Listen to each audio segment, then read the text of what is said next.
दोस्तों बहुत बहुत स्वागत है आप सभी का अपने चैनल पीजीटी हिंदी साहित्य सागर पर। आज हम आचार्य रामचंद्र शुक्ल की पुस्तक आचार्य रामचंद्र शुक्ल का देखेंगे हिंदी साहित्य का इतिहास, जिसका समय उन्होंने माना है 1375 से 1700। आगे हमने बात कर लिए थे इसी पुस्तक का, रामचंद्र शुक्ल का हिंदी साहित्य का इतिहास। हमने आदिकाल जो इन्होंने 4 प्रकरणों में विभक्त किया है, चारों प्रकरण हम अच्छी तरह से एक एक लाइन पढ़ चुके हैं। अब हम इनका भक्ति काल देखेंगे। इन्होंने भक्ति काल को पूर्व मध्यकाल कहा था और आदिकाल को वीरगाथा काल। आदिकाल को 4 प्रकरणों में विभक्त किया था, भक्ति काल को 6 प्रकरणों में विभक्त किए हैं। ये आपको याद होना चाहिए कि भक्ति काल को कितनी प्रकरणों में विभक्त किए और 6 प्रकरण के नाम। ठीक है, आज हम इसका प्रकरण 1 देखेंगे, सामान्य परिचय। इन्होंने भक्ति काल पूर्व मध्यकाल को 6 प्रकरणों में विभक्त किया है। प्रकरण 1 सामान्य परिचय, प्रकरण 2 निर्गुण धारा ज्ञानाश्री शाखा, प्रकरण 2 निर्गुण धारा प्रेम मार्गी शाखा, प्रकरण 4 इन्होंने प्रकरण 4 माना है सगुण धारा राम भक्ति शाखा और प्रकरण 5 माना है सगुण धारा कृष्ण भक्ति शाखा और प्रकरण 6 में फुटकल रचनाएं। 6 प्रकरण आपको अच्छी तरह से याद होना चाहिए और इसको हम लाइन टू लाइन पढ़ेंगे, क्योंकि यहाँ से कथन पूछे जा चुके हैं हर बार परीक्षा में। आचार्य रामचंद्र शुक्ल से जरूरी पूछा जाता है हिंदी साहित्य का इतिहास से, तो इसको हम अच्छी तरह से पढ़ेंगे ताकि एक भी क्वेश्चन गलत ना हो। और वीडियो को आप लास्ट तक जरूर देखिएगा, ये वीडियो बहुत ही इम्पोर्टेंट है। और चैनल को सब्सक्राइब जरूर कर लीजिएगा ताकि हर वीडियो आप तक पहुंचे। ठीक है, चलिए शुरू करते हैं। और अगर आप भक्ति आदिकाल को देखना चाहते हैं, पीछे हमने पढ़ा दिया है, तो आप उसको ज़रूर से देखिएगा। ठीक है, डिस्क्रिप्शन बॉक्स में आपको लिंक मिल जाएगा। ठीक है, चलिए शुरू करते हैं। पूर्व मध्यकाल 1375 से 1700। प्रकरण 1 सामान्य परिचय। आगे शुरू करते हैं हम। प्रकरण 1 है देश में मुसलमानों का राज्य प्रतिष्ठित हो जाने पर हिंदू जनता के हृदय में गौरव, गर्व और उत्साह के लिए वह अवकाश न रह गया।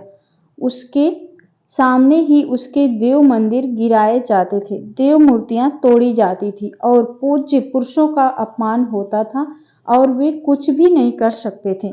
ऐसी दशा में अपनी वीरता के गीत ना तो वे गा ही सकते थे और ना बिना लज्जित हुए सुन सकते थे। ये कथन पूछा जा सकता है, किसका है? रामचंद्र शुक्ल का।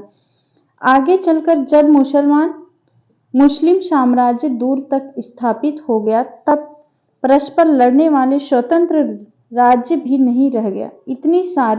इतनी भारी राजनीतिक उलटफेर के पीछे हिंदू जन समुदाय पर बहुत दिनों तक उदासी सी छाई रही।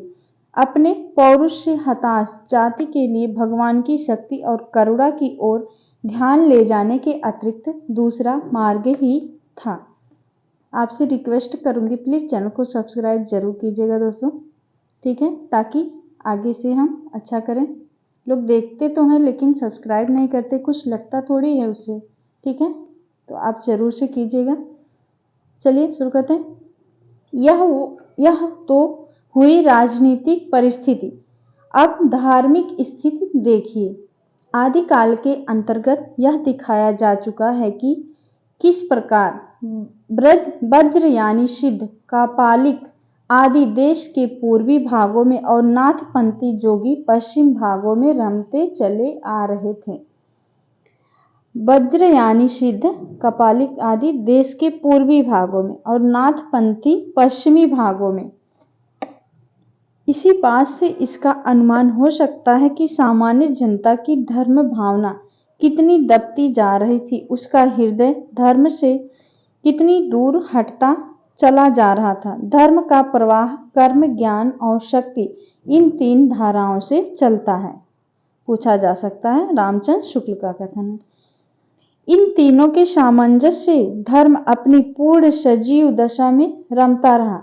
किसी एक के भी अभाव में वह विकलांग रहता है। कर्म के बिना वह लूला लंगड़ा, ज्ञान के बिना अंधा और भक्ति के बिना हृदय विहीन क्या निष्प्राण रहता है। ज्ञान के अधिकारी तो सामान्य से बहुत अधिक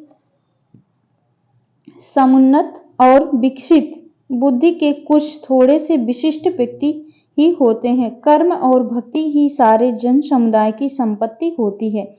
हिंदी साहित्य के आदिकाल में कर्म तो अर्थ शून्य विधि विधान, तीर्थाटन और पर्व स्नान इत्यादि से के संकुचित घेरे में पहले से बहुत कुछ बद्ध चला आता है। धर्म की भावात्मक अनुभूति या भक्ति, जिसका सूत्रपात महाभारत काल में और विस्तृत प्रवर्तन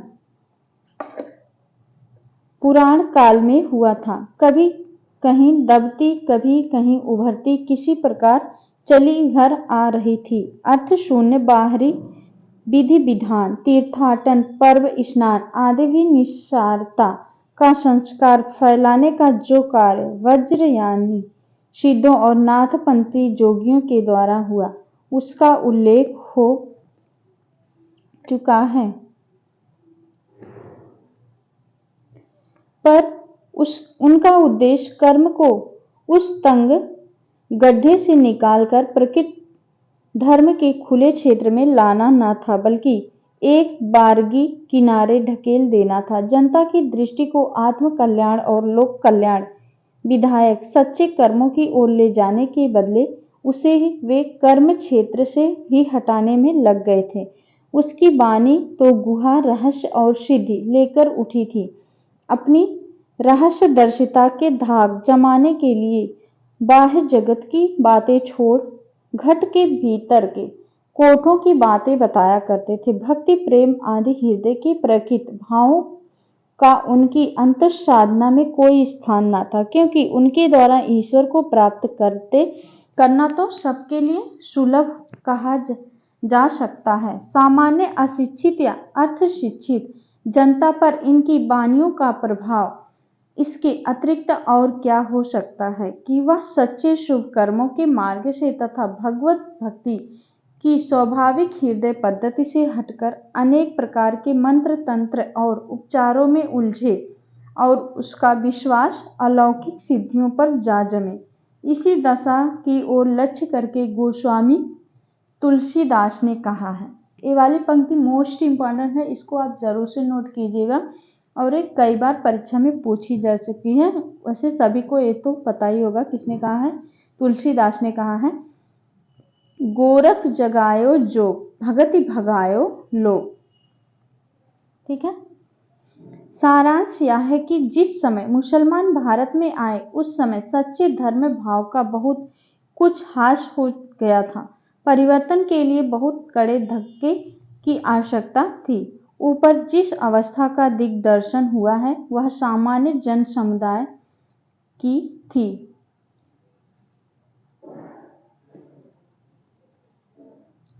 शास्त्रज्ञ विद्वानों पर सिद्धों और जोगियों की वाणियों का कोई असर न था। वे इधर उधर पड़े रहना कार्य करते जा रहे थे। पंडितों के शास्त्रार्थ भी होते थे। दार्शनिक खंडन मंडन के ग्रंथ भी लिखे जाते थे। विशेष चर्चा वेदांत की थी।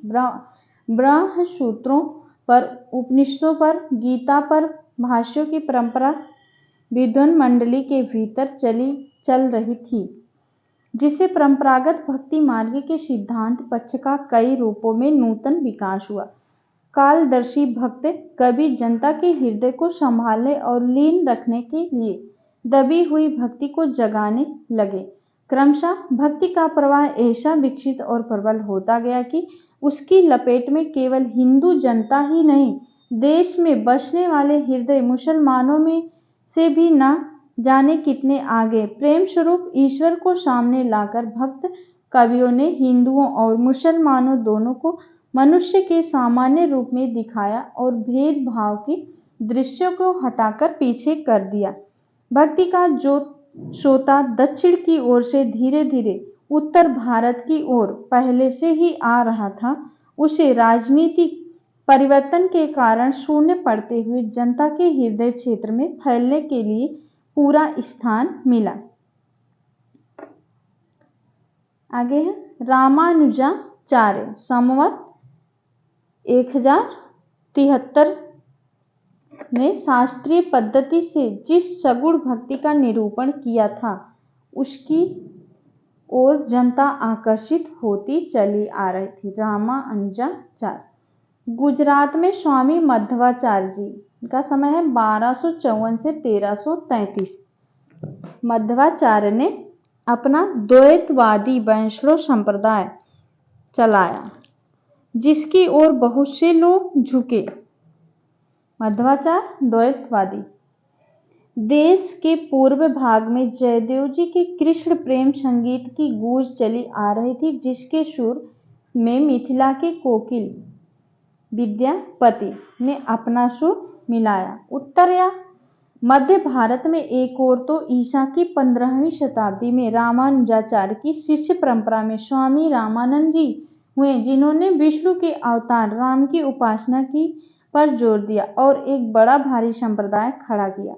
दूसरी ओर वल्लभाचार्य जी ने प्रेम मूर्ति कृष्ण को लेकर जनता की रसमग्न किया। इस प्रकार रामोपासक और कृष्णोपासक भक्तों की परंपराएं चली, जिनमें आगे चलकर हिंदी काव्य को प्रौढ़ता तक पहुंचाने वाले जगमगाते रत्नों का विकास हुआ। इन भक्तों ने ब्रह्मा के सत और आनंद स्वरूप का साक्षात्कार राम और कृष्ण के रूप में इस बाह्य जगत के व्यक्त क्षेत्र में किया। एक ओर तो प्राचीन सगुणोपासना का यह काव्य क्षेत्र तैयार हुआ, दूसरी ओर मुसलमानों के वश जाने से देश में जो नई परिस्थिति उत्पन्न हुई उसकी दृष्टि से हिंदू मुसलमान दोनों के लिए एक सामान्य भक्ति मार्ग का विकास भी होने लगा। उसके विकास के लिए किस प्रकार वीर गाथा काल में ही सिद्धों और नाथ पंथियों योगियों के द्वारा मार्ग निकाला जा चुका था, यह दिखाया जा चुका है। वज्रयान के अनुयायी अधिकतर नीची जाति के थे, अतः जाति पाति की व्यवस्था से उनका असंतोष स्वाभाविक था। नाथ संप्रदाय में भी शास्त्र विद्वान नहीं आते थे। इन संप्रदाय के कनफट रमते योगी घर के भीतर के चक्रों, सहस्त्र दल, कमल, इला, पिंगला, नाड़ियों इत्यादि की ओर संकेत करने वाली रहस्यमयी बानियां सुनाकर और करामत दिखाकर अपनी सिद्धाई की धाक सामान्य जनता पर जमाए हुए थे। वे लोगों को ऐसी बातें सुनाते आ रहे थे कि वेद शास्त्र पढ़ने से क्या होता है, बाहरी पूजा अर्चना की विधियां व्यर्थ है, ईश्वर तो प्रत्येक के घट घट के भीतर है, अंतर्मुख साधनाओं से ही वह प्राप्त हो सकता है। हिंदू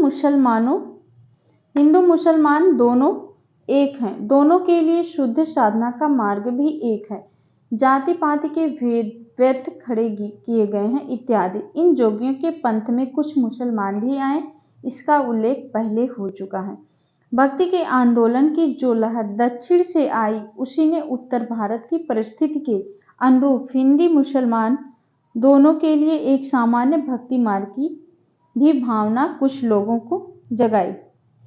हृदय पक्ष शून्य सामान्य अंतर साधना का मार्ग निकालने का प्रयत्न नाथपंथी कर चुके थे, यह हम कह चुके हैं। पर रागात्मक तत्व से रहित साधना से ही मनुष्य की आत्मा तृप्त नहीं हो सकती। महाराष्ट्र देश के प्रसिद्ध भक्त नामदेव महाराष्ट्र के थे। संवत 1328-1408 ने हिंदू मुसलमान दोनों के लिए एक सामान्य भक्ति मार्ग का भी आभास दिया। उसके पीछे कबीर दास ने विशेष तत्परता के साथ एक व्यवस्थित रूप में यह मार्ग निर्गुण पंथ के नाम से चलाया। जैसा कि पहले कहा जा चुका है कि कबीर के लिए नाथपंथी जोगी बहुत कुछ रास्ता निकाल चुके थे।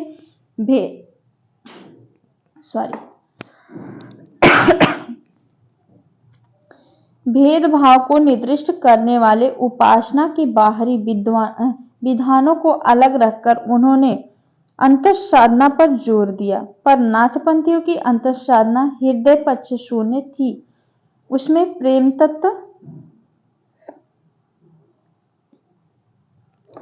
अंतःसाधना पर जोर दिया था, पर नाथपंथ उसमें प्रेम तत्व का अभाव था। कबीर ने यद्यपि नाथपंथ की बहुत सी बातों को अपनी वाणी में जगह दी, पर यह बात उन्हें खटकी। इसका संकेत उनके एक वचन देते हैं।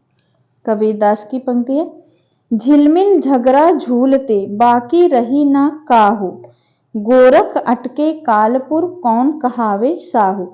बहुत दिवस ते हिंडिया शून्य समाधि लगाए, करहा पड़िया गाड़ में दूरी परा पछिताए। किसका है? कबीरदास का। अतः कबीर ने जिस प्रकार एक निराकार ईश्वर के लिए भारतीय वेदांत का पल्ला पकड़ा, उसी प्रकार उस निराकार ईश्वर की भक्ति के लिए सूफियों का प्रेम तत्व लिया और अपना निर्गुण पंथ धूमधाम से निकाला। बात यह थी कि भारतीय भक्ति मार्ग साकार और सगुण रूप को लेकर चला था। निर्गुण और निराकार ब्रह्मा भक्ति या प्रेम का विषय नहीं माना जाता, इसमें कोई संदेह नहीं कि कबीर ने ठीक मौके पर जनता के उस बड़े भाग को संभाला जो नाथपंथियों के प्रभाव से प्रेम भाव और भक्ति रस से शून्य और शुष्क पड़ता जा रहा था। उनके द्वारा यह बहुत ही आवश्यक कार्य हुआ। इसके साथ ही मनुष्यत्व की सामान्य भावना को आगे करके निम्न श्रेणी की जनता में उन्होंने आत्म गौरव का भाव जगाया और भक्ति के ऊंचे से ऊंचे सोपान की ओर बढ़ने के लिए बढ़ावा दिया। उनका निर्गुण पंथ चल निकला, जिसमें नानक, दादू, मलुकदास आदि अनेक संत हुए। कबीर तथा अन्य निर्गुण पंथी संतों के द्वारा अंतःसाधना में रागात्मिका भक्ति और ज्ञान का योग तो हुआ, पर कर्म की दशा वही रही जो नाथपंथियों की यहाँ थी। इन संतों के ईश्वर ज्ञान स्वरूप और प्रेम स्वरूप ही रहे, धर्म स्वरूप ना हो पाए। ईश्वर के धर्म स्वरूप को लेकर जिसकी रमणीय अभिव्यक्ति लोक की रक्षा और रंजन में होती है, प्राचीन वैष्णव भक्ति मार्ग की राम भक्ति शाखा उठी। कृष्ण भक्ति शाखा केवल प्रेम रूपी ही लेकर नई उमंग से फैले। यहाँ पर एक बात की ओर ध्यान दिला देना आवश्यक प्रतीत होता है। साधना के जो तीन अवयव कर्म, ज्ञान और भक्ति कहे गए हैं, साधना के तीन अवयव कर्म, ज्ञान और भक्ति कहे गए हैं, वे सब काल पाकर दोषग्रस्त हो चुके हैं। कर्म अर्थ शून्य विधि विधानों से निकम्मा हो सकता है, ज्ञान रहस्य और गुहा की भावना से पाखंडपूर्ण हो सकता, और भक्ति इंद्रियोपभोग की वासना से कलुषित हो सकती है। भक्ति की निष्पत्ति श्रद्धा और प्रेम के योग से होती है। जहाँ श्रद्धा या पूज्य बुद्धि का अवयव जिसका लगाव धर्म से होता है छोड़कर केवल प्रेम लक्षणा भक्ति ली जाएगी, वहाँ वह अवश्य विलासिता से ग्रस्त हो जाएगी। इस दृष्टि से यदि हम देखें तो कबीर का ज्ञान पक्ष तो रहस्य और गुहा की भावना से विकृत मिलेगा, पर सूफियों से जो प्रेम तत्व उन्होंने लिया वह सूफियों के यहाँ चाहे काम वासना ग्रस्त हुआ हो, पर निर्गुण पंथ में अविकृत रहा। यह निसंदेह प्रशंसा की बात वैष्णव की कृष्ण भक्ति शाखा के केवल प्रेम लक्षणा भक्ति ली। फल यह हुआ कि उसने अश्लील विलासिता की प्रवृत्ति जगाई। राम भक्ति शाखा में भक्ति सर्वपूर्ण रही, इससे वह विकृत न हो पाई। तुलसी की भक्ति पद्धति में कर्म, धर्म और ज्ञान की पूरा सामंजस्य समन्वय रहा। इधर आजकल अलबत्त कुछ लोगों ने कृष्ण भक्ति शाखा के अनुसरण पर उसमें भी माधुर्य भाव का गुहा रहस्य घुसाने का उद्योग किया है, जिससे सखी संप्रदाय निकल पड़े हैं और राम की भी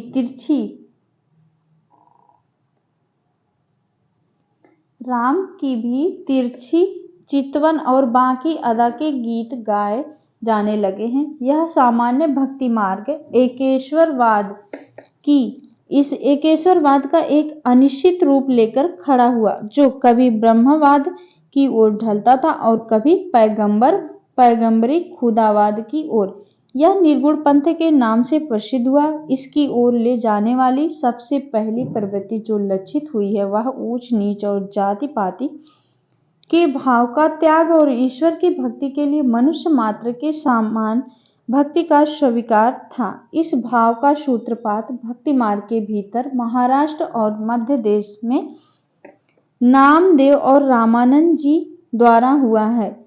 महाराष्ट्र में नामदेव का जन्म संवत 1192 और मृत्यु काल संवत 1272 प्रसिद्ध है। दक्षिण के नरुसिबमनी सतारा जिला के दर्जी थे नामदेव। नामदेव कौन सी जाति के थे? दर्जी, ए वाला पूछा गया है। पीछे पंढरपुर के विठोबा विष्णु भगवान के मंदिर में भगवत भजन करते हुए अपना दिन बिताते थे। महाराष्ट्र के भक्तों में नामदेव का नाम सबसे पहले आता है। मराठी भाषा के अभंगों के अतिरिक्त इनकी हिंदी रचनाएं भी प्रचुर परिणाम में मिलती हैं। इन हिंदी रचनाओं में एक विशेष बात यह पाई जाती है कि कुछ तो सगुणोपासना से संबंध रखती हैं और कुछ निर्गुणोपासना से। इसके समाधान के लिए इनके समय की परिस्थिति की ओर ध्यान देना आवश्यक है। आदिकाल के अंतर्गत यह कहा जा चुका है कि मुसलमानों के आने पर पठानों के समय में गोरखपंथी योगियों का देश में बहुत प्रभाव था। नामदेव के ही समय में प्रसिद्ध ज्ञान योगी ज्ञानदेव हुए हैं, जिन्होंने अपने को गोरख की शिष्य परंपरा में बताया है। ज्ञानदेव का परलोकवास बहुत थोड़ी अवस्था में ही हुआ था, पर नामदेव उनके उपरांत बहुत दिनों तक जीवित रहे।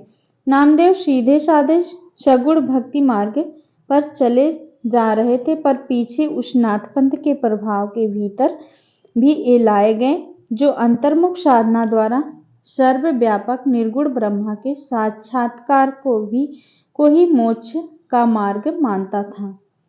लाने वाले थे ज्ञानदेव। एक बार ज्ञानदेव इन्हें साथ लेकर तीर्थ यात्रा को निकले। मार्ग में ये अपने प्रिय विग्रह विठोबा भगवान के वियोग में व्याकुल रहा करते थे। ज्ञानदेव इन्हें बराबर समझाते थे कि भगवान क्या एक ही जगह है, वे तो सर्वत्र हैं, सर्वव्यापक हैं। यह मोह छोड़ो, तुम्हारी भक्ति अभी एकांकी है। जब तक निर्गुण पक्ष की भी अनुभूति तुम्हें ना होगी, तब तक तुम पक्के ना होगे। ज्ञानदेव की बहन मुक्ताबाई के कहने पर एक दिन संत परीक्षा हुई। ज्ञानदेव की बहन मुक्ताबाई के कहने पर एक दिन संत परीक्षा हुई। जिस गांव में यह संत मंडली उतरी थी, उसमें एक कुम्हार रहता था। मंडली के सब संत चुपचाप बैठ गए। कुम्हार घड़ा पीटना लेकर सबके सिर पर जमाने लगा। चोट पर चोट खाकर भी कोई विचलित न हुआ, पर जब नामदेव की ओर बढ़ा तब वे बिगड़ खड़े हुए। इस पर वह कुम्हार बोला, नामदेव को छोड़ और सब घड़े पक्के हैं। बेचारे नामदेव कच्चे घड़े ठहराए गए। इस कथा से यह स्पष्ट लक्षित हो जाता है कि नामदेव को नाथपंथ के योग मार्ग की ओर प्रवृत्त करने के लिए ज्ञानदेव की ओर से तरह तरह के प्रयत्न होते रहे हैं। सिद्ध और योगी निरंतर अभ्यास द्वारा अपने शरीर को विलक्षण बना लेते हैं। खोपड़ी पर चोटें खाकर उसे पक्की करना उनके लिए कोई कठिन बात नहीं थी। अभी भी एक प्रकार के मुसलमान फकीर अपने शरीर पर जोर जोर से डंडे जमाकर भिक्षा मांगते हैं। नामदेव किसी गुरु से दीक्षा लेकर अपनी सगुण भक्ति में प्रवृत्त नहीं हुए थे, वे अपने ही हृदय की स्वाभाविक प्रेरणा से हुए थे। ज्ञानदेव बराबर उन्हें बिनु गुरु होय न ज्ञान समझाते आते थे। कौन? ज्ञानदेव। बिनु गुरु होय न ज्ञान किसको समझाते थे? नामदेव को।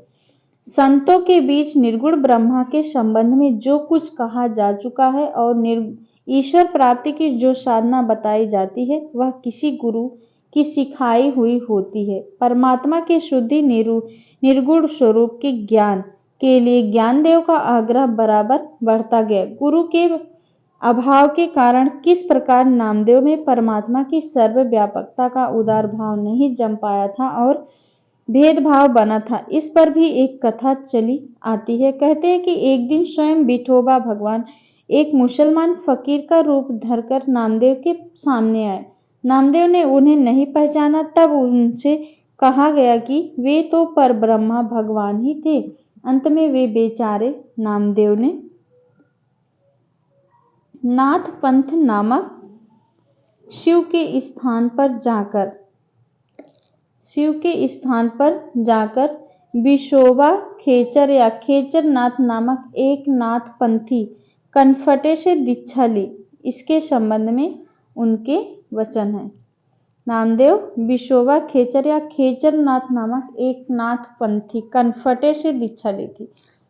इसके संबंध में उनके यह वचन है। मन मेरी सुई तन मेरा धागा, खेचर जी के चरण पर नामा सिंपी लागा। किसका है? नामदेव का कथन। सुफल जन्म मोको गुरु कीना, दुख विसार सुख अंतर दीना, ज्ञान दान मोको गुरु देना, राम नाम बिन जीवन हीना। नामदेव। कीसु हूँ पूजू दूजा नजर न आई, एके पाथर किजे भाव, दूजे पाथर धरिए पाँव, जो ओ देव तो हम भी देव, कहे नामदेव हम हरि की सेव। इंपॉर्टेंट है, पूछा जा सकता है वाला पंक्ति। यह बात समझ रखनी चाहिए कि नामदेव के समय में ही देवगिरी पर पठानों की चढ़ाइयाँ हो चुकी थी और मुसलमान महाराष्ट्र में ही फैल गए थे।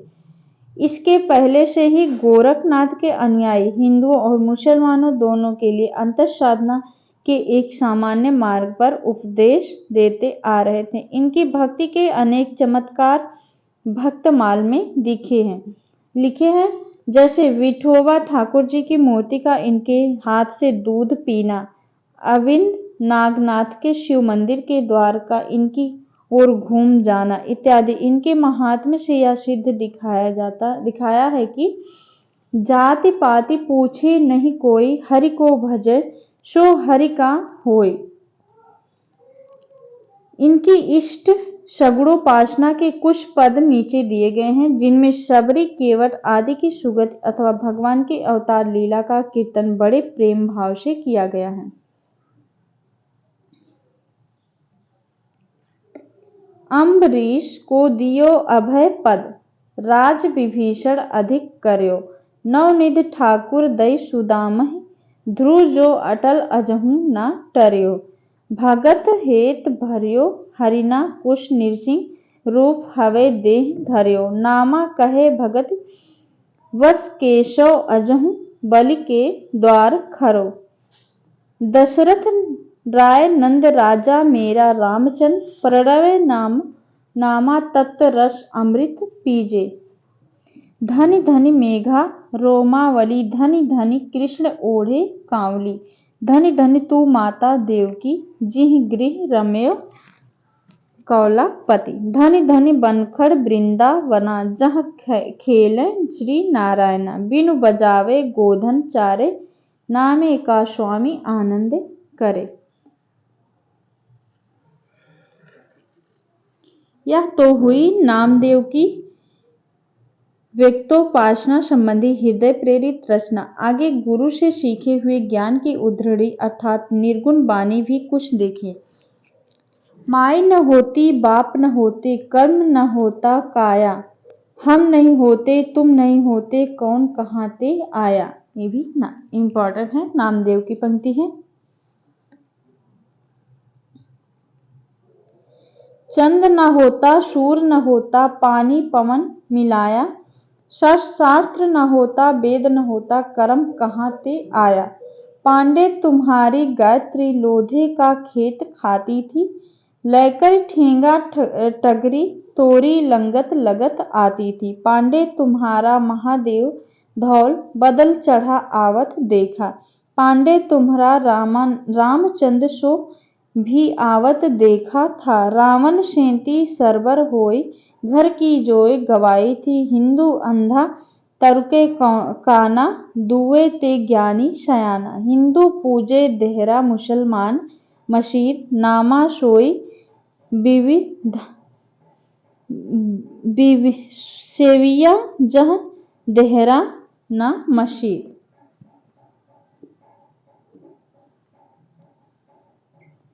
सगुणोपासक भक्त भगवान के सगुण और निर्गुण दोनों रूप मानता है, पर भक्ति के लिए सगुण रूप ही स्वीकार करता है। निर्गुण रूप ज्ञान मार्गियों के लिए छोड़ देता है। सब सगुण मार्गी भक्त भगवान के व्यक्त रूप के साथ साथ उनके अव्यक्त और निर्विशेष रूप का भी निर्देश करते आए हैं, जो बोधगम्य नहीं है।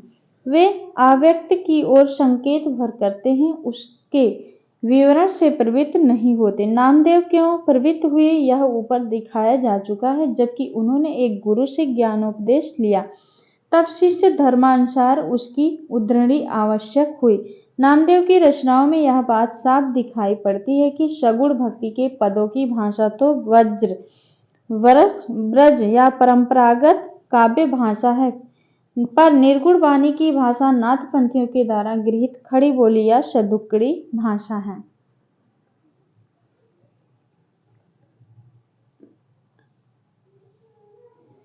नामदेव की रचना के आधार पर यह कहा जा सकता है कि निर्गुण पंथ के लिए मार्ग निकालने वाले नाथ पंथ के योगी और भक्त नामदेव थे।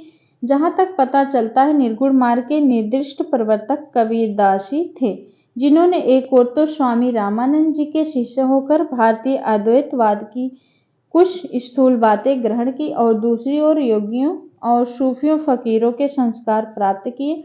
वैष्णव से उन्होंने अहिंसावाद और प्रपत्तिवाद लिए। इसी से उनके तथा निर्गुणवाद वाले दूसरे संतों के वचनों में कहीं भारतीय अद्वैतवाद की झलक मिलती है, तो कहीं योगियों के नाड़ी चक्र की, कहीं सूफियों के प्रेम तत्व की, कहीं पैगंबरी कट्टर खुदावाद की और कहीं अहिंसावाद की। अतः तात्विक दृष्टि से ना तो हम इन्हें पूरा अद्वैतवादी कह सकते हैं, न एकेश्वरवादी। दोनों का मिला जुला भाव इनकी वाणी में मिलता है। इनके लक्ष्य एक ऐसी सामान्य भक्ति पद्धति का प्रचार था, जिसमें हिंदू और मुसलमान दोनों योग दे सके और भेदभाव का कुछ परिहार हो। बहुदेवोपासना, अवतार और मूर्ति पूजा का खंडन एक मुसलमानी जोश के साथ करते थे और मुसलमानों की कुर्बानी, हिंसा, नमाज, रोजा आदि की असारता दिखाते हुए ब्रह्मा, माया, द्यू, अनहद नाद, सृष्टि, प्रलय आदि की चर्चा पूरे हिंदू ब्रह्मज्ञानी बनकर करते थे।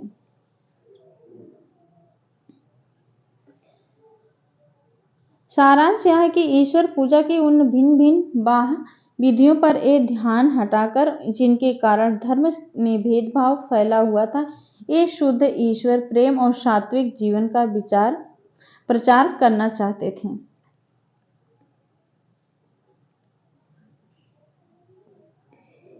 इस प्रकार देश में सगुण और निर्गुण के नाम से भक्ति की दो धाराएं विक्रम की 15वीं शताब्दी के अंतिम भाग से लेकर 17वीं शताब्दी के अंत तक समांतर चलती रही। भक्ति के उत्थान काल के भीतर हिंदी भाषा की कुछ विस्तृत रचना पहले कबीर ही की मिलती है। अतः पहले निर्गुण मत के संतों का उल्लेख उचित ठहरता है। यह निर्गुण धारा दो शाखाओं में विभक्त हुई, एक तो ज्ञानाश्री शाखा और दूसरी प्रेम मार्गी शाखा।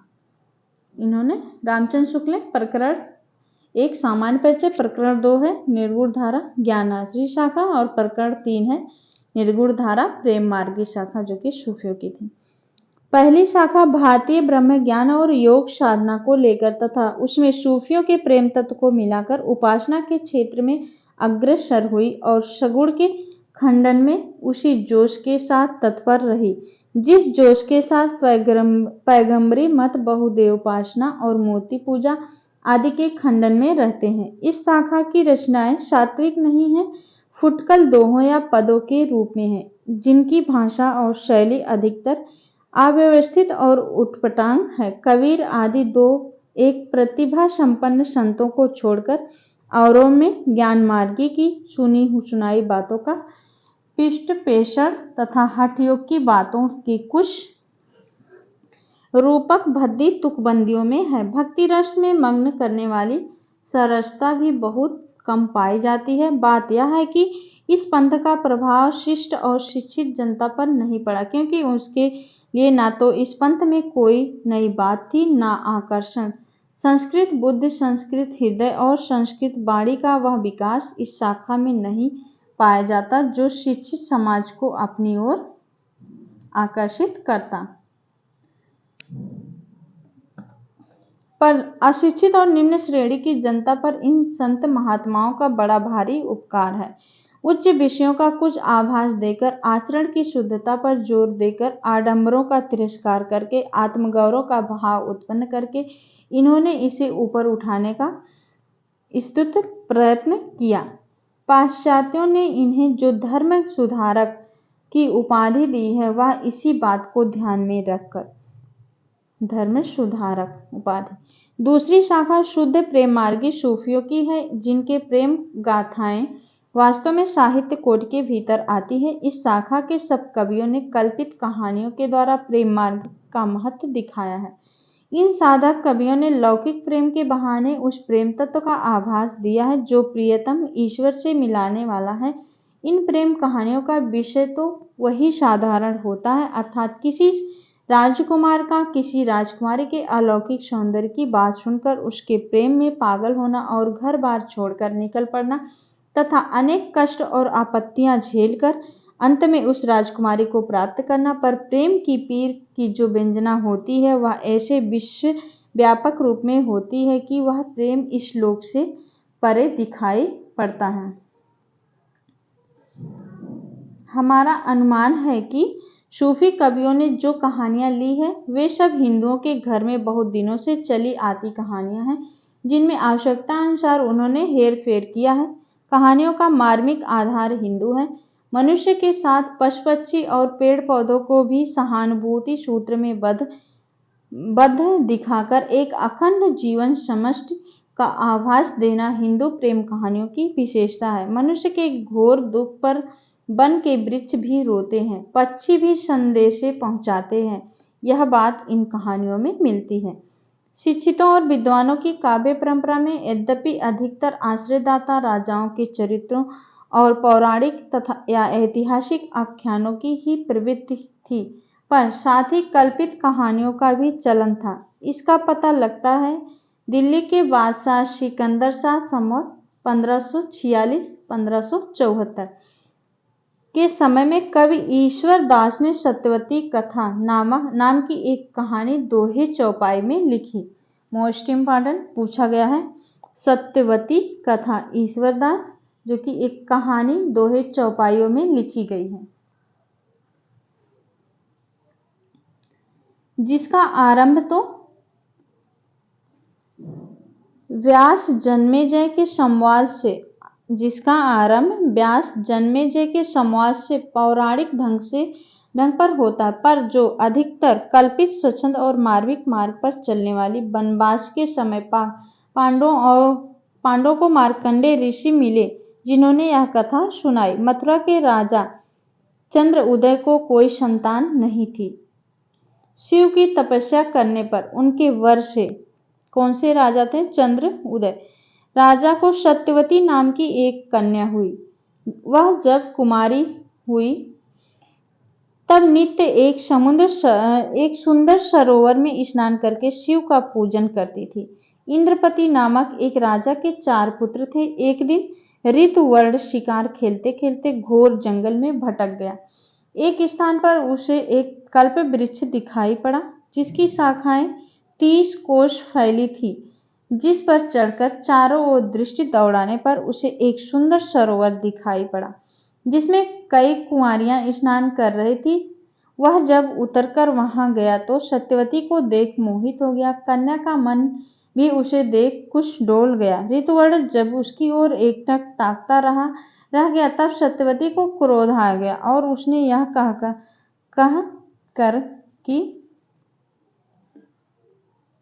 सत्यवती ने क्या कहा, एक चित्त हमें चितवे जस जोगी चित्त जोग, धर्म न जानस पापी कहसि कौन तय लोग। किसने कहा? सत्यवती ने। शाप दिया कि तू कोढ़ी और व्याधिग्रस्त हो जा। ऋतुवर्ण वैसा ही हो गया और फूट फूट कर रोने लगा। रोवे व्याधि बहुत पुकारी, छोहन वृक्ष रोवे सब झारी, बाघ सिंह रोवत बन माही, रोवत पंछी बहुत उनाही। यह व्यापक विलाप सुनकर सत्यवती उस कोढ़ी के पास जाती है, पर वह उसे यह कहकर हटा देता है कि तुम जाओ, अपना हंसो खेलो। सत्यवती का पिता राजा एक दिन जब उधर से निकला तब कोढ़ी के शरीर से उठी दुर्गंध से व्याकुल हो गया। घर आकर उस दुर्गंध की शांति के लिए राजा ने बहुत दान पुण्य किया। जब राजा भोजन करने बैठा तब उसकी कन्या वहां न थी। राजा कन्या के बिना भोजन ही ना करता था। कन्या को बुलाने जब राजा के दूत गए तब वह शिव की पूजन छोड़कर न आए। इस पर राजा ने क्रुद्ध होकर दूतों से कहा कि सत्यवती को जाकर उसी कोढ़ी को सौंप दो।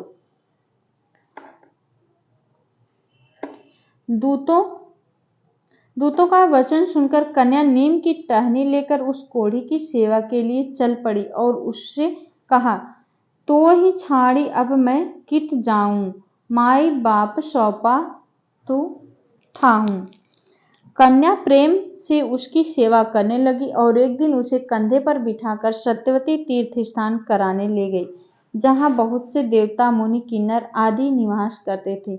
वहां जाकर सत्यवती ने कहा, यदि मैं सच्ची सती हूं तो रात हो जाए। सत्यवती ने कहा, यदि मैं सच्ची सती हूं तो रात हो जाए। इस पर चारों ओर घोर अंधकार छा गया। सब देवता तुरंत सत्यवती के पास दौड़े आए। सत्यवती ने उन्हें ऋतुवर्ण को सुंदर शरीर प्राप्त करने का वर मांगा।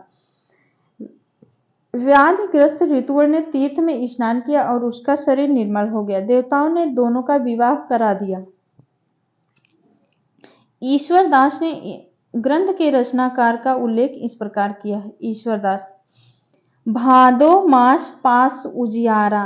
पूछा जा सकता है कौन से ग्रंथ के बारे में है, तो सत्यवती के बारे में, सत्यवती कथा के बारे में उसका परिचय दे रहे हैं ईश्वरदास।